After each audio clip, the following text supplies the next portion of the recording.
It's the Score North Twin Show. Score North Extra Innings, Declan Goff here with Ross Brendel back at the studio front. I have Kent Herbeck swinging a baseball at my head behind me here in the Thrivent. Is that what it is again? Thrivent Club. Thrivent. It's kind of like you call it the X machine. I'm calling it Twitter. Someone could change it another time. I'm calling it Twitter, and I still will call this the If De Facto Legends Club until Thrivent, who will gladly sponsor Score North programming. As far as I know, this is still the Legends Club. But regardless, Twins get a big series win, another series win. They wrap up a homestand. They go 5-2 on this 7-game homestand. They took series against the Red Sox to begin. They take 3 out of 4 against a really good Seattle Mariners pitching staff. They knock around Logan Gilbert, who entered the day as one of the best pitchers in the American League. They score 5 runs in the first. They're all over him. And then from there, Ross, they basically just cruise to a victory on Pablo Day. So all in all, a cherry on top on a very successful homestand for the Twins. Well, and it's a series, Declan, barring a bit of a bullpen meltdown, which again is going to happen. It could have easily have been a 4-game sweep, and you look at the pitchers that they knocked around. Well, maybe not knocked around, but at least were able to get victories over George Kirby, Castillo, and then you have Logan Gilbert today. Just a very exciting time. Again, the good times roll. The Twins have now won 16 of the last 19 games, and I think it might be 15 of 17, Declan, if you want to even... Okay, so make it even a little bit of a tighter window there. And again, Declan, I think you continue to feel good. You feel great about where this team is heading, especially when I was told and you were told, Declan, well, you were only beating the White Sox and the Angels, which was true. Mm-hmm. But it's nice to see that now turn into winning 5 of 7 against teams that I think we all expect will, if not be in the mix, they're going to be there in the end, and they're going to be competitive baseball teams. So very, very happy, very good week for the Twins. Yeah, I thought it was a really impressive series. And the finale, when Logan Gilbert was taking them out, I kind of looked at this one as like, okay, they've been able to hit Seattle pitching pretty well this series, but Gilbert's probably one of the few really good arms in the AL, and Correa's on the bench. And I kind of thought, okay, maybe they're just kind of packing this one in and they're going to hit the road, and you take a series split if you can against a good Seattle team. And no, they jump on Gilbert for 5 runs in the first. I've looked this up too to confirm it. In 7 starts coming into this game, Logan Gilbert had allowed no runs. He'd allowed just 1 hit in his first inning of work in each of those 7 starts. So the fact he was able to do that, the Twins offense was able to get after one of the best arms in baseball, and they were all over him. This wasn't just a couple of bleeders. This was power. This was working counts. They weren't chasing pitches. I thought it was a really impressive showing from the Twins offense against one of the league's best pitchers. Well, and Declan, at the beginning of the year, I was poking fun at the Twins for saying we have this new day game routine. It's going to be better. Yeah, they kind of talked in circles around the issue of not being very good in day games over the last few years. And I kind of poked fun at that because the season started and they were woeful at day games at the beginning of the season. But then again, so was pretty much the entire team. And the first 3 weeks, that was pretty rough. They've been a lot better since, and they hammered a good pitcher today. And you said, well, maybe they would mail it in. Maybe they would pack it in. I think when you start well, that makes it a lot harder to do. And a guy who I think, at least for the last 48 hours, I think we owe a little bit of, I don't want to call it an apology yet, but he's played some good baseball the last few days, is our guy Manny Margot, who cleared the bases early on today and set the tone for the Minnesota Twins. And a guy that, quite honestly, Declan, I don't think he's going to, have a bases clearing double every game, but they need his bat to heat up and become a formidable cog in the lineup. And it's good to see that the last couple games for him. So I'm happy. I'm never content. I want more. I want to keep this rolling. It's fun to see the boys at 22-15 at this point, especially after the awful start. But look, I continue to be Mr. Positivity with this team. I think they're going to be a very good team and post a very good record by the end of the season. And we're starting to see some signs that could happen. And a little birdie tells me, a source tells me, Declan, was Royce Lewis fielding some ground balls at third base too? Could he potentially maybe be coming back quicker than I thought when I said it'll be post July 4th? I heard about that. I did talk to him just briefly in the clubhouse. He won't be traveling on the road trip. Most of these injured guys don't. Him and Buck are staying back. It sounds like they will be going to Game 4 at Target Center. They're not going tomorrow, but they will be going to Game 4 at Target Center. A slew of the Twins players that are still back here while Could they're they in not Toronto. get Game 3 tickets, Declan? Were they too spendy for the boys? That's what they said. They were too expensive. Really? Okay. Yes. Yeah. Good for them. They literally said it was too expensive to go, so they're going to go Game 4. With Royce, we're just at a waiting game. I think obviously he's chomping at the bit to get out there. Twins fans want an update too. And hey, the good news is this team's winning without him. And Jose Miranda continues to also low key be one of the better hitters in this Twins lineup. So some tough decisions will come when he is activated. But yeah, we'll certainly see what happens there on the Margot front. Just for a sec here before we get to Pablo Day. By the way, there's a high school baseball game that's going on in the field in front of me, and the PA announcing, for whatever reason, leaks into the thousands of fans that are around me here in the Thrivent Club. So that's what you hear in the background as I pontificate for a little bit more. But Manuel Margot comes up there. Gilbert's on the ropes, and I looked at it as, well, they only got the one run across. Gilbert isn't throwing strikes well right now. The Twins can't basically squander an opportunity here to not put at least some type of crooked number on there. And for Margot, he needed that badly. I mean, he's been off to a horrible start. He looks like a guy who could even be the Twins could move on from if he continues to go down this path. And instead, he comes up with a couple big knocks today, a big one that basically puts the Twins on cruise control for the rest of the game. So, yeah, they needed a Margot breakout game, if you will, in the worst way. They got it against one of the best pitchers in baseball, too. Turn my mic on because I'm a professional. Declan, how many times this year, it's honestly been a handful of times where the Timberwolves, I'm all over the place, where the Twins have had a performance like this, where they have been able to put up a couple of numbers in the first couple innings of a game and then by and large put it a little bit on cruise control. They still got obviously a pretty nice start out of Pablo Lopez on, I believe, the second official Pablo Day, which I want to ask you about that here in moments. But it's kind of nice, Declan, on getaway day to see the boys put up a number. And we were kind of talking during the game via some internal messaging that the game was kind of limping along. It did exactly kind of what you thought it would do, right? Yeah. Twins get this nice number, takes about 90 minutes to play 4 innings, and then the game speeds up when both teams realize, okay, right, let's tidy up shop here a little bit and get out of here. Good to see 3 out of 4 from Seattle. And really, Declan, the 3 games that you won were against 3 really good pitchers, and that just continues to be a great sign. On Pablo Day, I know it's a little bit different with the day game. Kids are still in school. How did it look? Are the jerseys starting to spread? Are we starting to see more? Because I know Chris Atterbury mentioned in the first game there wasn't a ton, but you could see them. How did it look today amongst the crowd in the Pablo Day section? Just a few. So they're down the right field line as I'm looking down right here. They're right by the foul pole in that lower level section below the Corona deck. There was a few. I mean, it's a day game. It's the middle of the work week, so a sparse crowd again. And but I mean, Pablo was fantastic. Again, 10 strikeouts. He did labor a little bit there. He threw probably a few more pitches than he wanted to. But at the end of the day, when you look at a 6 and a third, I should say, 10 strikeout, 4 hit, 1 run game.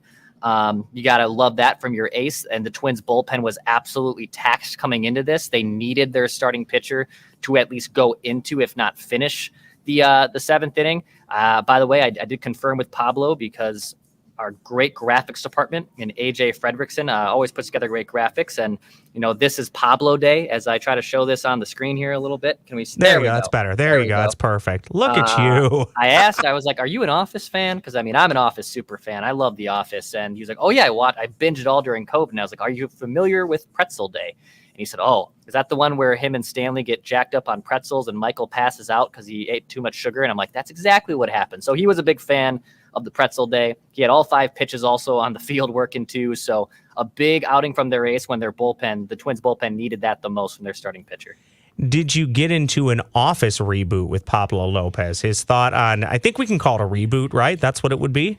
Yeah, they're rebooting it. I don't know how I feel about this quite yet. I saw your tweet/X about that. Yeah, I don't know how to feel about this quite yet. I love The Office. I know it's going to be set in the Midwest, and it's about like a dying newspaper. So there is, some interest there from a guy who's in the Midwest and is obviously in media. But I don't know. Are we just going to like run this back with like new zany characters? Just let the show live as it was. The last 2 seasons post Michael, as I could turn this into an hour conversation. The last 2 seasons without Michael were one of the most useless seasons of television history. I love The Office, but no, I did not get Pablo's thoughts on the new season. I'll have to probably ask about it the next homestand. Well, speaking of running it back, Declan, the Twins will run it back tomorrow looking for another win with, I believe, Joe Ryan on the mound. The Twins have not always performed super well at Rogers Center. They've been better as of late. I think, was it last year they had a nice little run out there, but by and large, it's kind of been a house of horrors for the Minnesota Twins. They get a couple afternoon games and an evening game on Friday night. I'm looking forward to the series because the Blue Jays roster is stacked with a ton of talent and a lot of great names and a lot of legacy names. So it's always kind of fun to see the Blue Jays out there on TV if you can watch it, which, by the way, I have a little bit of an update for you if you want that really quickly. Okay, yeah, hit me. Okay, yeah. So daily, I let my friends at Bally Sports and Xfinity know how disappointed I am that to watch the Twins, I have to do illegal things. So today... Illegal. Yeah. As long as you are not producing the stream and selling it and pushing it out, you're technically not doing anything illegal. And I just happen to find it by that, then shame on you. And I just happened to find it by mistake, Declan, just stumbling into it, not even really looking for it. At least that's my story. So today I reach out and I ask them, are we any closer to having a deal done? These are my friends at the cable company, we'll call it. Can I read you their reply? You can. Is there like music playing in the background somewhere, Roscoe, on your laptop? What is that like? Oh, no, you're right. Yeah, you're catching some Yankees highlights in the background. Okay, that's what that is. That's okay. My apologies. We're going to see them on Tuesday, so I'm excited to see the Bombers. Here's what the friendly cable company that shall remain nameless replies to me today when I expressed my disappointment. Okay. And I think this might just be I've literally reached out 10 days in a row, so they're probably just tired of hearing from me. Makes sense. Here's the quote today. Okay. As a customer myself, I know it's unfair for you when corporations refuse to provide what the customer or what the consumer wants. For now, let's just wait for, quote, there might be some changes on the network. Oh, interesting. So that could literally just be them tired of hearing from me, but maybe that's their way of saying maybe they've heard something, and maybe if you are a customer of a certain provider, maybe your baseball will be back soon. I don't know.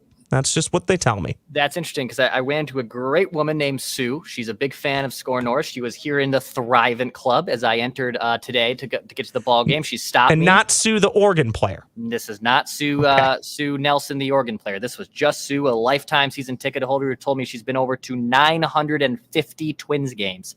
And she's also a big fan of Score North and our Twins show and all of our network of shows. She said she saw Dave St. Peter, the Twins president, walking around. She pulled him aside and said, what's the deal with this?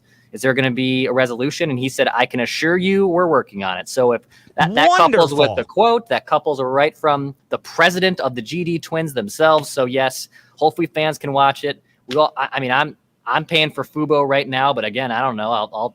I'll gladly get rid of it if there's a better or cheaper option. But it is a pain in the ass right now to watch Twins games. That's for sure. And it's literally a third of the teams in Major League Baseball. So It's not just a Twins issue. I did find that reply to be pretty encouraging. But although, like I tell you, Declan, they may just be tired of hearing from me every 10 days. As I'm sure Dave St. Peter is, because I've tweeted him every day relentlessly for 10 days. So apologies, Dave. Feel free to mute me if you would like. But Declan, I'm really looking forward to Twins and Blue Jays. It'll be a ton of fun. But are there more exciting players to you than maybe... I still love watching... Vladimir Guerrero Jr. hit. It just reminds me so much of his father. Yeah, I get a kick out of that. How about you? Yeah, I mean, look, Toronto's scuffled this year. I mean, they're under 500. Their run differential stinks, but their lineup is probably prone to an explosion here. And to your point, the Rogers house is one of the Twins' biggest house of horrors there is. So even though Toronto's been struggling, going on the road and winning any series is tough.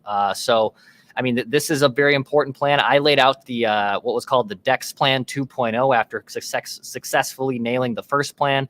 And I told Mackey and Judd to go 9-7 over the 16 games that started last weekend against Boston. So right now you are 5-2, which means in my St. Cloud State math education, you need to go 4-5, I believe, the rest of the way, just to execute the Dex Plan of 9-7.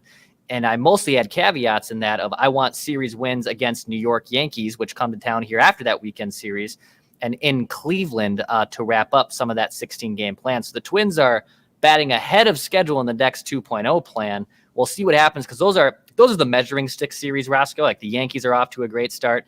The Guardians have been maybe the biggest surprise in baseball. I think if you take 2 out of 3 against the Yankees and Guards, this isn't just like, oh, they went on a fun winning streak. And remember that one random hot streak they had in 2024. They win those 2 series, the Twins are back, and it's definitely on.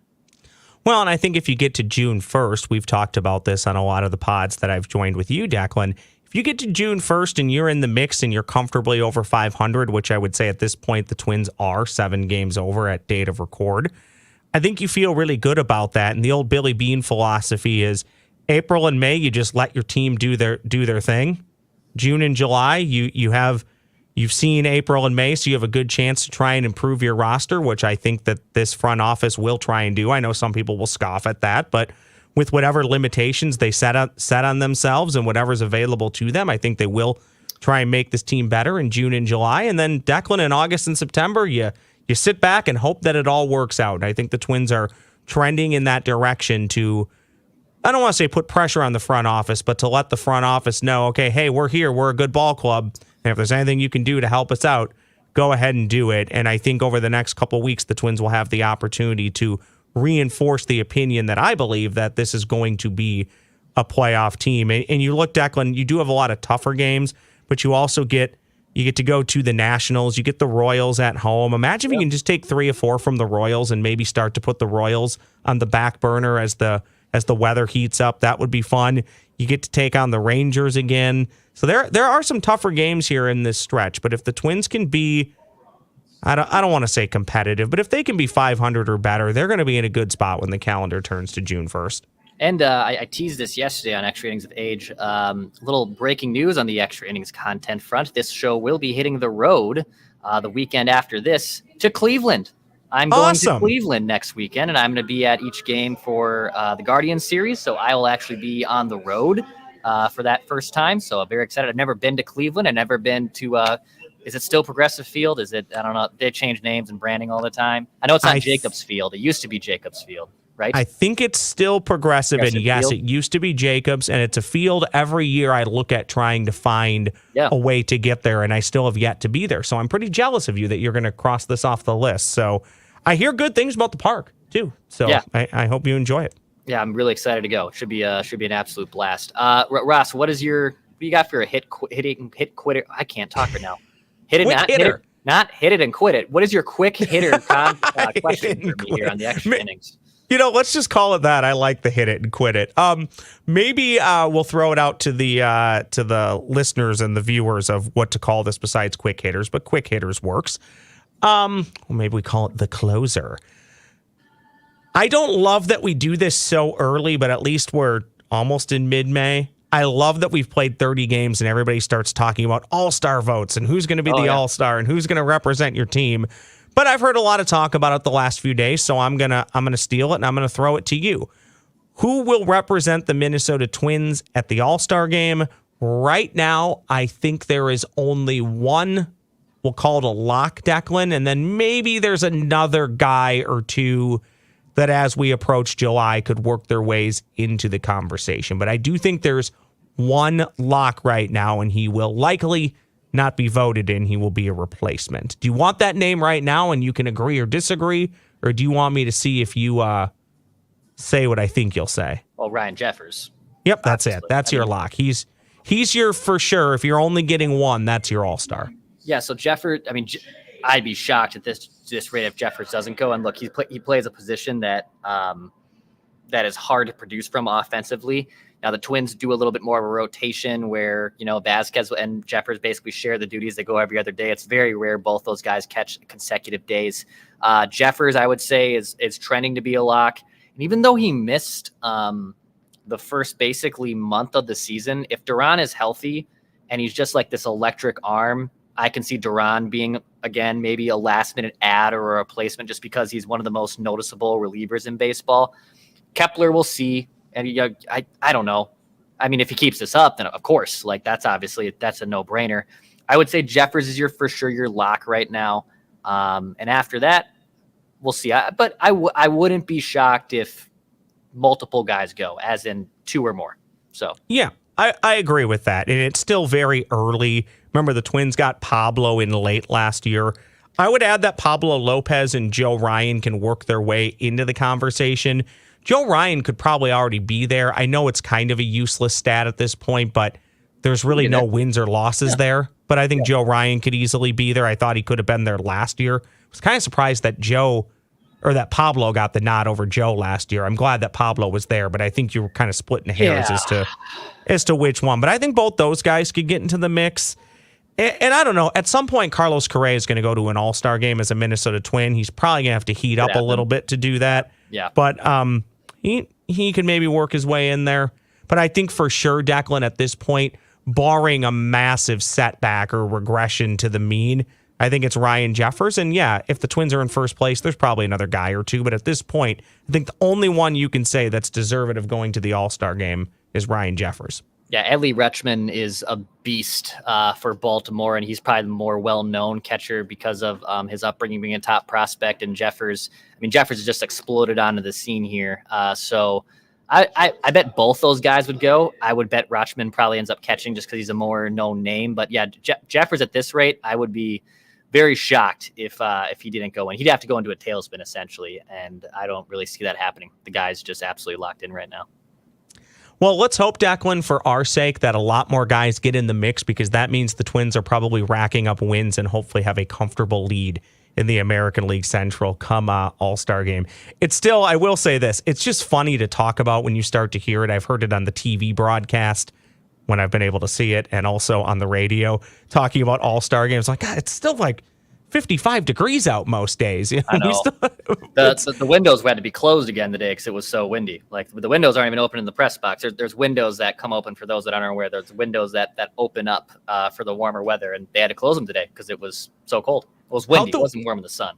How was the wind today with the fielders? I know as the game went on last night, it was creating a lot of havoc last night. Not an issue today with the fielders. Yesterday it was causing hell by the end of the game. And I would even say there was rumblings on Tuesday in the loss to Seattle that they were flabbergasted at some balls both ways, actually, that didn't go out, that on normal days are 430-foot shots into that left center area. So the Mother Nature and this wind tunnel to a degree and I don't know. Look, Ross, we blabber and eat microphones for a living. I don't know if these like new buildings coming up change the airflow in pockets. I'm going to pretend I'm not going to pretend. I'm just going to assure myself I know nothing about that. But yes, the wind has been a little bit of an issue here. Hopefully the weather warms up. Yankees are coming to town obviously next week, so you'd hope for good weather and a good crowd. Well, and I'll make this my last quick parting shot before I run to a meeting. 14, 15 years into, Declan, when the concrete settles, that tends to have an effect on some of those fly balls. The concrete, yes, the concrete needs to settle. Funny every time. Every time. It's great. Hit the like button. Hit the subscribe button. This is Score North Extra Innings. My name's Declan Goff. Well, I believe we will have a full Twin show tomorrow with Mackie Judd and myself. That's Ross Brendel. You can catch him on Extra Innings episodes 2 and Purple Access. You'll see some AJ Fredericks, and you'll see a whole cast of characters here on Score North Extra Innings. We appreciate you guys. You helped us get over 2,800. We're now knocking on the door of 3,000 subscribers. So thank you. Hit the like button, hit the sub button. Keep listening, keep watching. This is Score North Extra Innings. We'll be talking at you another time.